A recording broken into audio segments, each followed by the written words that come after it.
I'm Niki Kristoff, and welcome to Teched Up. Today in the studio, I'm joined by Evan Burfield, a lifelong Washingtonian who works at the intersection of technology and policy. He's the author of the book Regulatory Hacking, a playbook for startups. And today we're chatting about how tech companies can best navigate DC, as well as his predictions for the policy landscape ahead. Welcome, Evan. Thank you so much for coming into the studio today. No, it's my pleasure. Thanks for having me. So we recently connected, which was sort of amazing to me that we hadn't before. I think we have about 85 mutual connections on LinkedIn. And I think various missed collision points of working on similar issues and similar things at similar times. So it's great to actually get to go back and rehash all these experiences. It is. And when we started to talk, I realized that you had written this book on regulatory hacking that sort of absolutely fits perfectly with what I do for a living, which is to try to help companies navigate DC, specifically tech companies. So we're going to talk about the book, which you wrote a few years ago, but I think it's still a very important message for startups. And then we'll talk about how things have changed since then. So what got you into the place where you wrote a book like that, a guide, a playbook for startups? You have all these interesting life experiences and they don't seem to fit together until you get far enough along that you can kind of see all of the patterns. The very first part, which I always try to emphasize, is I grew up, my father headed up government affairs for the Washington metro system. Oh, wow. So my entire childhood growing up, dinner table conversation was my father. My father's a phenomenal storyteller. He would come home and he would tell these really dramatic stories of how he built a coalition to get a gas tax to fund transit by getting more money for black lung treatment for coal miners in Southwest Virginia. And so this sort of basic mindset of how you play that game and how you play that game creatively, and that in fact it's a fun and interesting and creative pursuit, sort of was always there. How do you do this interesting thing of building companies, but how do you do it in ways that actually solve big challenges, right? That do it in the public interest. And all of those threads kind of came together when we started 1776. And that was Donna Harris and I in about 2011, 2012. And the sort of entry point was more, how do we actually get a startup ecosystem really going in Washington, D.C., right? It's very easy now to forget what a wasteland it felt like coming out of the global financial crisis. And so we were looking at things like 1871 in Chicago and 500 startups and Techstars and Y Combinator was really hitting its stride. And wait, for people who don't know what these are tech accelerators. Yeah. Right around 2010, 2011, you were seeing this flowering of new models for how you support startups. Right. In all these different cities and all these different programs, we were let's do it here in Washington. Let's catalyze the ecosystem.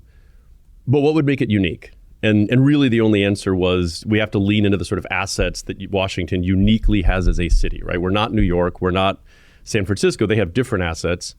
And that was going to be, working in the public interest and helping startups who needed to understand how to kind of unlock government and navigate regulation. Right. Well, and so we did a little bit of work. Obviously, we didn't overlap directly, but when I was at Uber, we were involved in 1776. But so it's this tech incubator. Everybody was in on it, trying to expand Silicon Valley and replicate it in different places around the country. I had been in Silicon Valley. I started out here, then was in the Valley for 6 years. Right. And the whole time I was there, I was going on and on about Washington being this kind of existential threat. But at the time, which was pre-2012, there weren't that many existential regulatory threats to Silicon Valley. The book was essentially the stories that I kept telling various startups over and over again in trying to sort of counsel them and give them advice about how to sort of do this work better. It's hard to overstate how different the environment was, even 5, 6, 7 years ago. This was the Obama administration. This was pre-Techlash. Right. Right. So what's changed between now and then? One dimension was that this was still this kind of neoliberal consensus moment where, Washington shouldn't be too involved in the economy. We want to have a general default towards permission for innovation. Innovation was a good thing. All the Obama staffers were all leaving office and immediately going to Silicon Valley. Oh, yeah. I mean, companies. When David Plouffe, campaign manager, went to Uber when I was there. Yeah, absolutely. And so the general perspective on the default assumption was startups are going to solve all of our problems. And at the time, we were a bit counter-narrative and saying, hey, actually, if you want to go transform healthcare or education or transportation, eventually you are going to have to accommodate yourself to government. I remember a venture capitalist, and you'll appreciate this, a venture capitalist maybe 2011, 2012 in Silicon Valley, who was an investor in Uber. And I was explaining the premise of what we were going to do with 1776. And he goes, I don't get it. Like, Uber's proved if you just stack up enough capital, you can roll government. What other model is there? And even at the time, I was like, it's real early in the Uber journey. Right. And I'm not sure that's actually how the whole story is going to eventually end. As simply as just if you stack enough capital, you can roll government doesn't matter. Right. And actually, you just made a couple of observations about transportation, healthcare. So those are highly regulated industries. Highly regulated. Well, look, so one dimension right now is just government is taking a much larger role in directing the economy. The transition from Trump and now to Biden, like, we are now in a place of at least light tacit industrial strategy. Yeah. In more and more sectors. We've shifted. The problems that we are facing are really big, really challenging, and really scary. We have things like the Inflation Reduction Act. We have things like the Bipartisan Infrastructure Bill.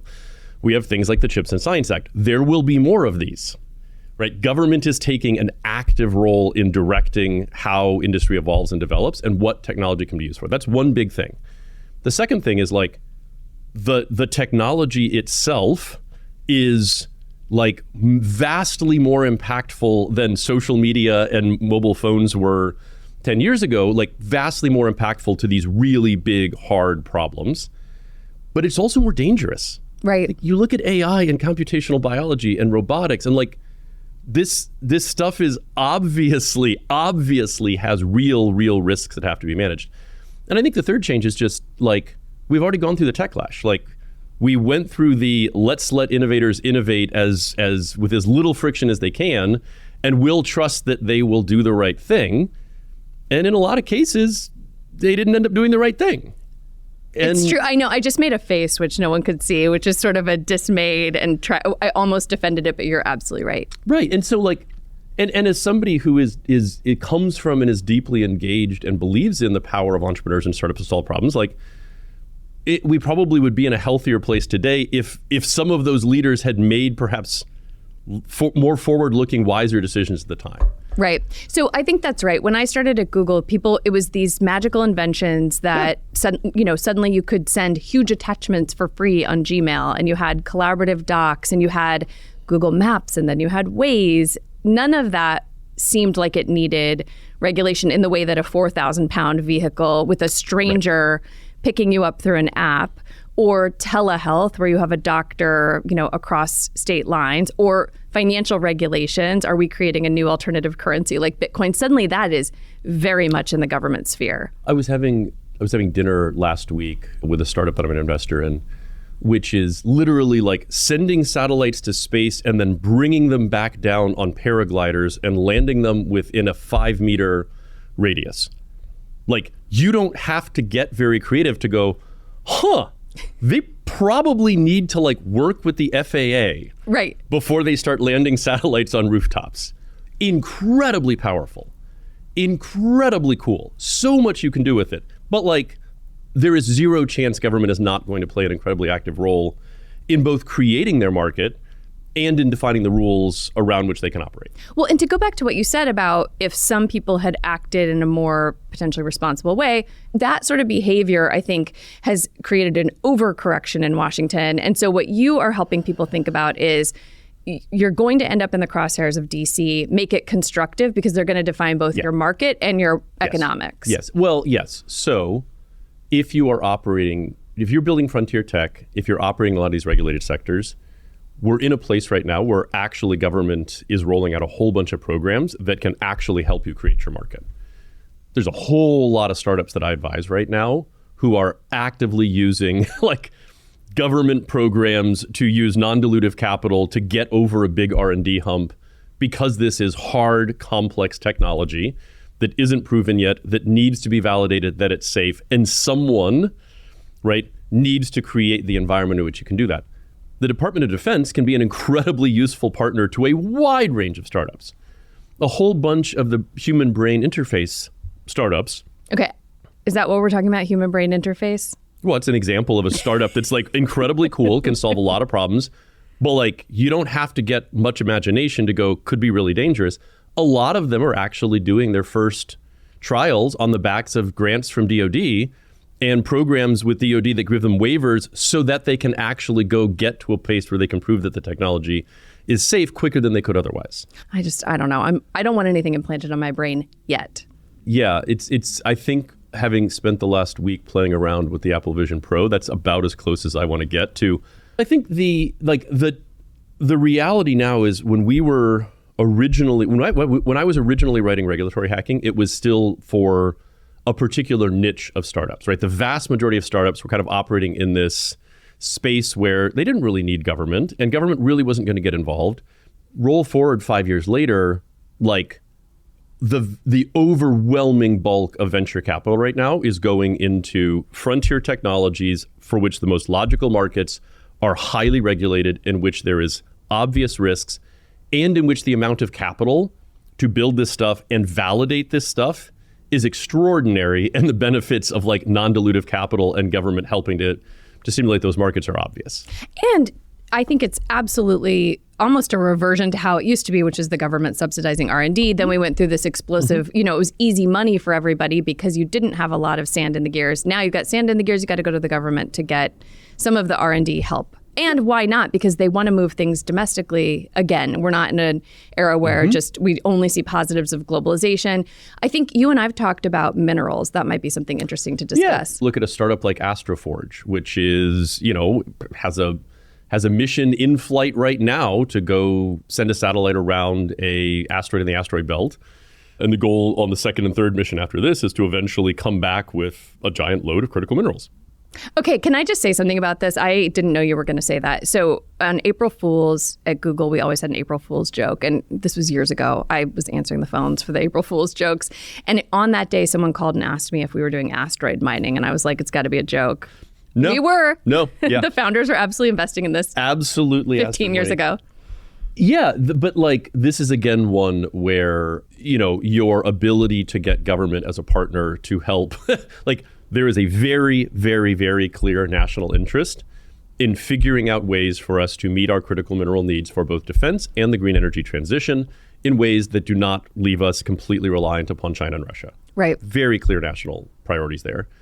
DoD, Department of Energy, are absolutely putting out a variety of programs to help stimulate development there and offset R&D costs. And oh, by the way, you're going to have to work with government to regulate the part where you send a satellite to an asteroid and come back with a big load of minerals, right?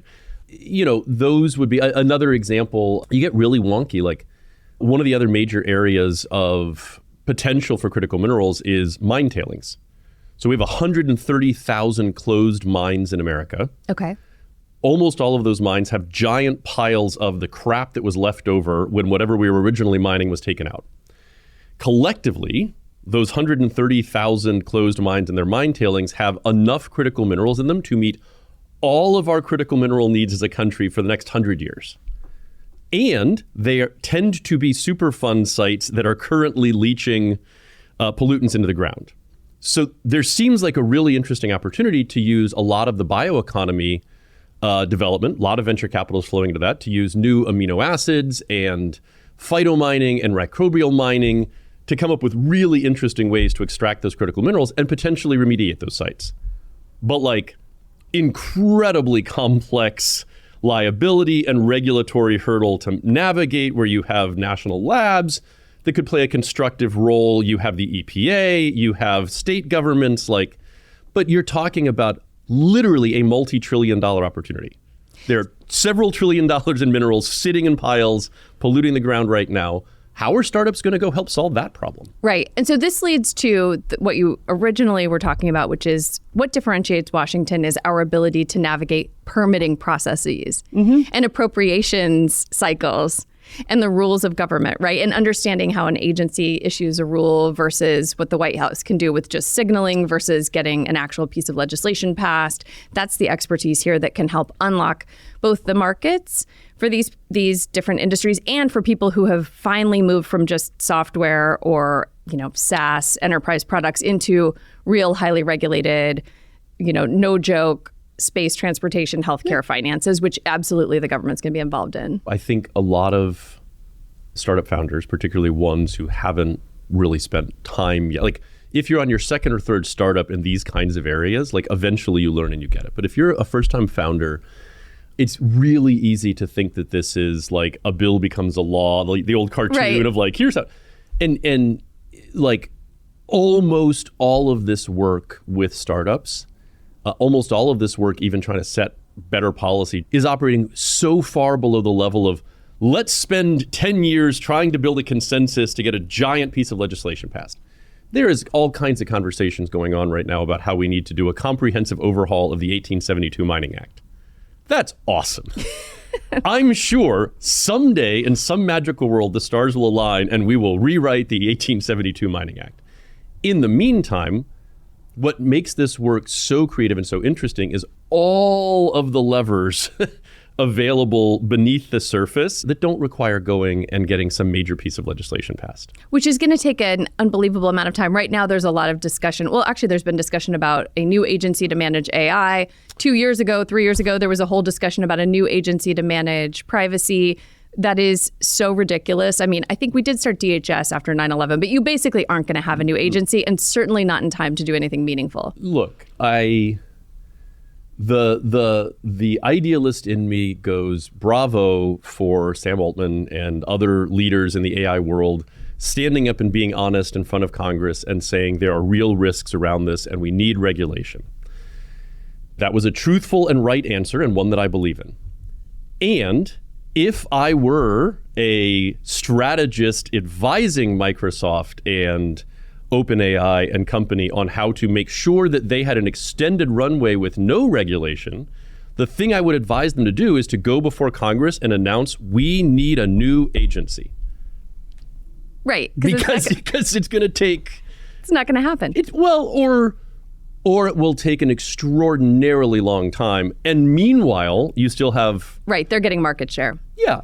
I mean, there really is something to be said for you're getting market share, you're gathering up all of the primary assets in the space, and eventually when that new agency or that major new piece of legislation comes, it will inevitably be crafted around you, because that's how this stuff works. Right. You're creating sort of a moat because you're better able to shape the regulations and to navigate existing regulations. If AI leaders had wanted to maximize real regulatory oversight on their activities, what they would have done is gone before Congress and said, almost all of the existing authorities to regulate us exist within the SEC, the FBI, the EEOC, the FCC, the right. EEOC. All of these agencies already have these authorities. What we need to do is send a clear message that these agencies should go out and creatively use their existing authorities to put in place regulations to control our activities. So this actually leads to the main point of this conversation, which is by sitting here in Washington, we see the importance of these levers and these conversations to actually not over-regulating. But more than that, you can flip little levers at agencies or get funding or work in partnership with the government to unlock things now and faster and in ways that are going to break open these technologies so they aren't regulated, in advance. Before we started the podcast, we were saying that both of us share a little bit of an anti-authoritarian tendency. Oh boy, yeah, that's what we were saying. That you were born that way and I became that way. And I'm building right now, I head up strategy right now for a policy studio called The Future US. And the basic premise here is that these basket of emerging technologies, AI, computational biology, quantum computing, advances in robotics, directed energy tools, weapons, all this stuff, extraordinary potential to solve all of the big problems that we face right now. And there are obvious risks. Can we get in front of this stuff? Can we educate policymakers? Can we do the work to go, hey, if you can put these things in place, for example, on emerging technologies and critical minerals, hey, Department of Energy, DARPA, DOD, EPA, if you guys can go do these 4 or 5 smart things, then you're going to create the natural conditions to let this incredible engine of innovation go solve the same problems that you want to solve, right? I believe that very, very deeply, but it's not as simple as saying, if you just let innovators go do whatever they want without any guardrails, good things will inevitably happen, particularly given the risks and consequences of the technologies that we're playing with right now. And this leads to what I mostly do for a living. So you do a lot of working with founders and startups and thinking through specifics on how to hack the regulatory system. A lot of what I do is work on communications around that. And so incredibly, people are still saying, let innovators innovate. If you don't let us, you're going to drag down the economy. But nobody cares anymore because they feel like there have been too many costs at letting people just move fast and break things. Privacy is dead. All the things that people used to say 10, 15 years ago.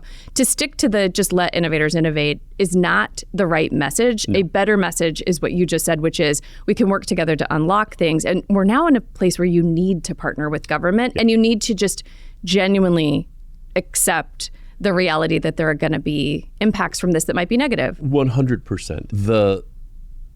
Getting the narrative framing around this stuff right is extraordinarily hard. And it's something that I think, particularly post-Techlash, Silicon Valley continues to be kind of a beat slow on. And I feel like Silicon Valley had this incredible run for about 10, 15 years where they were in front of and leading the sort of cultural narrative. They come across now as a bit like the golden children who are now petulant versus like responsible adults. Right. I say this a lot. Yeah, you need to be full adult. So this came up when I was doing a ton of crypto work. I'd say, I get that you're a borderless, stateless, decentralized system. But if you're an American citizen, if you're a U.S. citizen or someone on your board you're still subject to the Patriot Act. So, an ounce of prevention is worth a pound of cure. It's better to just ahead of time acknowledge you are going to be subject to this and be smart and be full adult about it. You're going to save yourself a lot of money. You're going to move faster and you're not going to accidentally trip into getting regulated out of existence, which we're on the brink of having happen with a lot of the blockchain technology. Totally. For me personally, certainly for the work we do at the Future US, like what is interesting and exciting is actually getting into the weeds and the particulars. And when you get down to the weeds, like the opportunities to really truly solve problems that we need solved with urgency, if you care about this country, if you care about democracy, if you care about a healthy form of capitalism, we have problems we need to solve. And these technologies are incredibly important in making that happen. And there are almost no scenarios I encounter in which there are not also obvious risks that need to be dealt with like adults. That's a mature posture. Right. And so I don't want to put words in your mouth, but as we wrap up, I think the main message you're sending to people is we need to get together in constructive ways, look at all of these complex levers of government, think the way that, municipal city planners have thought for 100 years around getting coalitions together, coming up with incentives, thinking creatively about strange bedfellows, getting everybody together to unlock what the public sector can do for the private sector. I'm so glad we finally connected, and thank you for coming into the studio. Oh, absolutely. My pleasure. Thank you for having me.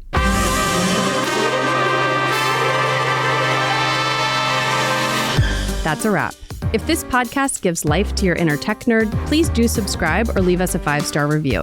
Anybody listening to this show knows the algorithm needs to be fed, and I really want to keep it ad-free and independent. Tune in next Thursday. You can find video content on YouTube. You can find us on Instagram, or you can just follow up Teched Up wherever you get your content. Thanks for tuning in.